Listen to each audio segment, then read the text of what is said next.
Assalamualaikum warahmatullahi wabarakatuh. Perkenalkan, nama saya Muhammad Jajuli dengan NPM 2222011118. Di sini saya akan membawakan atau menjelaskan penugasan adaptasi dan perubahan sel. Yang pertama ada identifikasi dan tuliskan bagian-bagian sel pada gambar di bawah ini. Di atas ini maksud saya.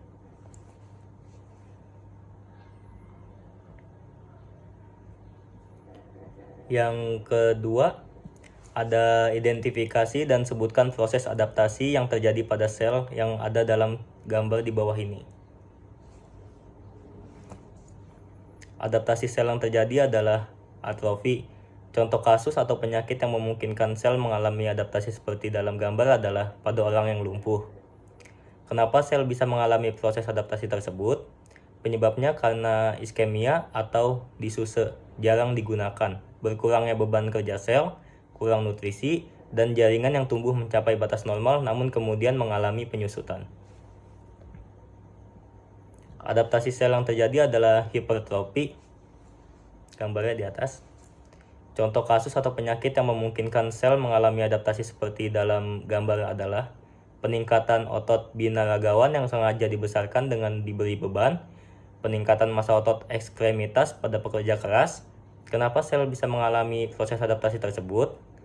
Karena pembesaran selnya yang tidak sertai dengan peningkatan fungsi organ atau jaringan dan tekanan mekanis yang besar sehingga mengakibatkan sel bertambah besar atau rangsangan hormon. Adaptasi sel yang terjadi adalah hiperplasi. Contoh kasus atau penyakit yang memungkinkan sel mengalami adaptasi seperti dalam gambar adalah kelenjar payudara, kanker prostat, kanker ovarium. Kenapa sel bisa mengalami proses adaptasi tersebut? Karena mengalami peningkatan jumlah sel dalam organ yang terbentuk dari proliferasi dan diferensiasi sel mitotik yang menyebabkan pembesaran jaringan atau organ yang disertai peningkatan fungsi organ. Adaptasi sel yang terjadi adalah displasia. Contoh kasus atau penyakit yang memungkinkan sel mengalami adaptasi seperti dalam gambar adalah kanker serviks. Kenapa sel bisa mengalami proses adaptasi tersebut?